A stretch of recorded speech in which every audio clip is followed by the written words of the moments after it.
Harka fuunee kabajamtootaa fi daawwattoota Free-Show 24 har'aa oduu spoortii isinitti deebiin jira.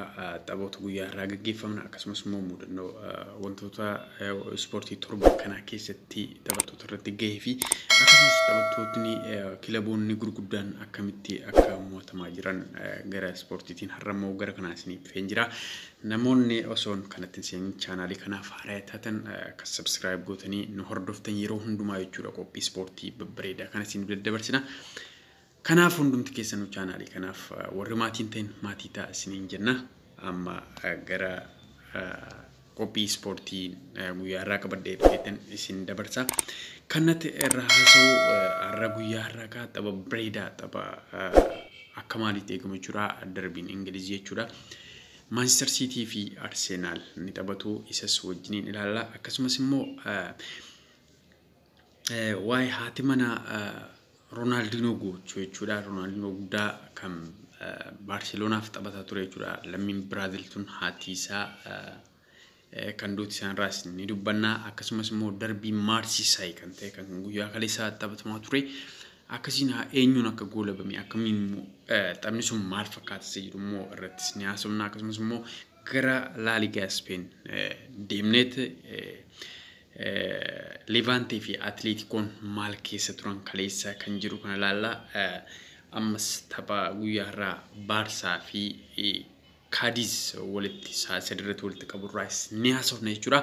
Kabajamtoota daawwattoota keenya hundumti keessan kan nu daawwataa jirtan akka guutuu viidiyoo kana jechuudha akkasiin daawwattan abdii qabna. Qophiin ispoortii yeroo hundumaa jechuudha kan isiniif darbu sagantaan isaa akka itti jalqabetti jira. Kanaaf waa'ee Arsenal irraa kaafna. Egaan tapha guyyaa irraa eegaman keessaa tapha guddaa Ingilizii kan ta'e Arsenal fi Manchester City dha jechuudha. Egaan akkuma beekamu Manchester Cityin yeroo ammaa kana dhaabbiin irra jiru akkaataa inni taphatee yookaan immoo taaktikii Pep Guardiola irratti leenjii jechuudha. Taphattoonni Manchester City hundumti isaanuu Phil Foden, Gundogan taphattoonni kun guutuun isaanii warra goolii galchu ta'aniiru. Akkasumas immoo biroo ni deebi'aaf hin deebi'u nama qabuun jiru ni deebi'a itti fakkaata akka yaadutti. Kilaboonni kun lamaan seenaa isaanii keessatti yeroo 204 kan wajjin taphatan yoo ta'u olaantummaa The Gunners olaantummaa irratti qaba jechuudha. Maali yeroo 99 mo'uudhaan Arsenal olaantummaa guddaa irratti qaba amma miti. Yeroo Arsenal amma irra jiruu fi Arsenal durii tokko miti. Cityin immoo yeroo 60 mo'achuudhaan amma ta'e muddee jira garuu moo City erga mo'achuu dhiisee tureera natti fakkaata. Qixa kan baan 45 jechuudha. Akkuma beekamu Cityin tokko sadarkaa tokkoffaarra jira jechuudha. Cityin sadarkaa tokkoffaarra jiru kun tapha akkamii taphateetti isa jedhudha. Gidduu darbe keessa Manchester United tokkoffaa qabatee ture. Tokkoffaa sana eessaa ka'ee dhufee irraa fuudhee isa jedhu hundumti keenyaayyuu tapha kana daawwataa turedha. Qabxii 56 walitti qabachuudhaan jechuudha sadarkaa tokkoffaarra dhufee taa'ee Cityin hin danda'amne jechuun ni danda'ama. Akkasumas immoo Arsenal amma yeroo ammaa kanatti sadarkaa 10ffaarra jira qabxii 34 walitti qabachuudhaan akkasirra jira jechuudha. City fi Arsenal yeroo kamittuu jechuudha kan yeroo itti dhufe 299 Arsenal immoo 60 Cityin moheera. 45 qixa bahaniiru jechuudha. Amma immoo dhaabbiin jirarra jiranu dhaabbii baay'ee Cityin baay'ee jabaatan fakkaata. Garuu Arsenal bakka kana keessatti ijoollee ol guddattu jechuudha. Daa'imman akka Ternee Saka akkasiin jechuudha. Tapha kana akkam yoo muddee akkamiin taphata. Odegaard illee kan ergisaan jechuudha Real Madrid irraa dhufe tokko tapha baay'ee hawwataa taphataara. Akkasumas immoo Thomas Partyin ni seenaaf hin seenu wanti namaa galuun jiru. Pepe akkasumas Pepeen Aubameyang Saka Ternee garuu as tapha kana keessatti Terneen Scotlandiif illee yeroo taphatu jechuudha. Taphataa garee biyyaalessa Scotlandii taphataan kun taphataa akkamii akka ta'e jarrumti illee jechuudha. Achi keessatti abbaan isaa faati isaa deeggaraa kilaba biyya isaaniiti. kilaba biyya isaanii tokkodha. Gurbaan kun yeroo inni lafa olkoo keessatti abdii biyya kanaati kan jedhan ka'anii turan jechuudha. Isaanuma kaa'ee garuu taphataan kun dhugaadha akka argaa turrettis baay'ee taphataa cimaadha Tirniini. Kanaaf Arsenaal tarii har'a yoo hiriirsisee gurbaan kun waa gochuun danda'a laata isa jedhudha. Maaliif gamarraa yeroo taphatu ta'e wanta akka Tirnii taphu hin jiru. Toomaas Paartiin illee walakkaa irratti hin qabaa. Gabriel akkasumas taklaakaa'in jira. Aboomiyaan Saakaa fi Rangireesuun Laakaazesiin galaaf hin galu wanti namaa kan hin jiru. Kan irra caalaa kan osoo galee jedhamu Maartineeziidha. Gurbaa warra Biraazil sana jechuudha. Maartineeziin taphni isaa fuulduratti bahee taphachuudha. Kuwaasiin irra geenyaan kuwaasii kan akkatti qabatee fiigu akkatti qabatee deemu beeka jechuudha. Maartineeziin osoo galee Arsenaaliif bu'aa guddaa buusa. Achiin immoo Siitii keessaa immoo Phil Foden Gondoo hundumti isaanii hin taphatu. Gabriel Jesus garuu yeroo ammaa kanatti laaffatee jira gurbaan suni. Waan isin Siitiin immoo Agueroodhaaf kontiraatan dhiyeessinu waan jedhu haasaa ture. Wanta akka Aguero garuu seenaa hojjete Siitii sana keessatti hin jiru jechuun danda'ama. Egaa akkuma beekamu taphataan gameessi jechuudha.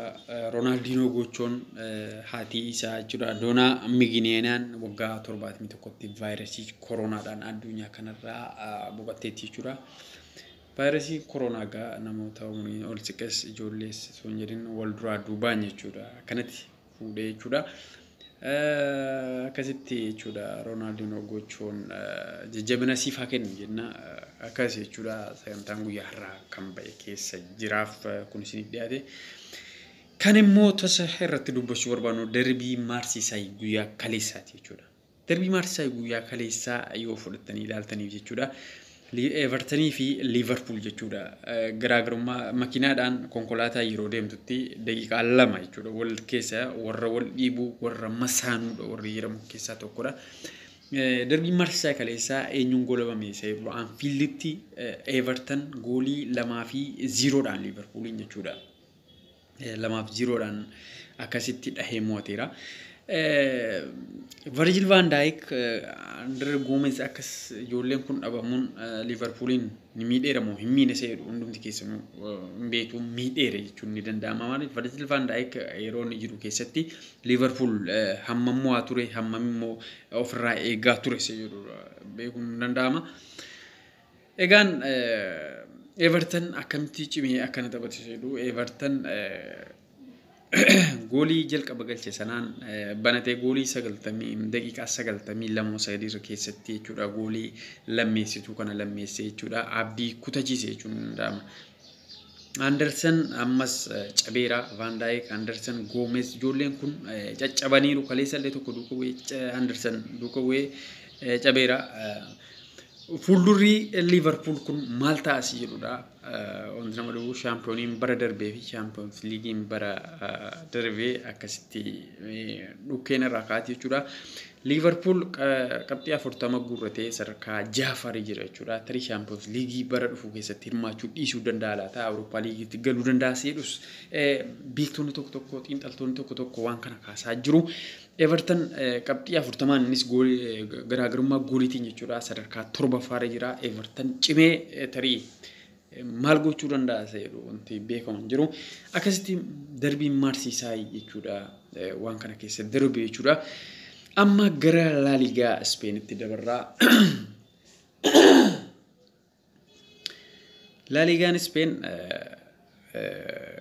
Atletico Madridin durfamaa jira jechuudha. Atletico Madrid sadarkaa tokkoffaarra osoo haftee tapha tokko sadarkaa tokkoffaarra jira. Qabxii 55 kuufachuudhaan jechuudha. Sadarkaa tokkoffaarra jira.